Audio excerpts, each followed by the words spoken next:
درد دل سے اللہ کو یاد کرنا بہت ہی مبارک ہے. ہمارے شیخ رحمۃ اللہ فرماتے تھے کسی نے ایک دفعہ بھی اللہ کو پیار سے یاد کیا ہوگا تو اللہ اسے جہنم میں نہیں جلائے گا.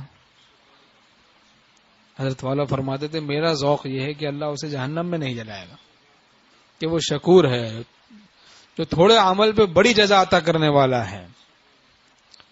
تو جب آدمی اللہ کو درد دل سے یاد کر رہا ہے، جس درد کا اثر وہ اپنے دل جگر میں محسوس کر رہا ہے، تو اس میں تو بہت زبردست حق تعالی سے حسن ظن ہے کہ یا اللہ ہم تو آپ کو آپ کی توفیق سے دل جگر سے یاد کر رہے ہیں، تو آپ تو لامحدود ذات ہیں اور آپ تو بہت ہی محبت کرنے والے ہیں. اور آپ فرماتے ہیں فاذکرونی اذکرکم، تم مجھے یاد کرو میں تمہیں یاد کروں گا. تو آپ مجھے کس طرح یاد کر رہے ہیں؟ عجیب و غریب، اس کا تو کوئی ہم تصور بھی نہیں کر سکتے. آپ ہمیں کیسے یاد فرما رہے ہوں گے جب ہم آپ کو درد سے یاد کر رہے ہیں آپ کی توفیق سے، تو آپ ہمیں پھر کیسے یاد فرما رہے ہوں گے؟ سبحان اللہ.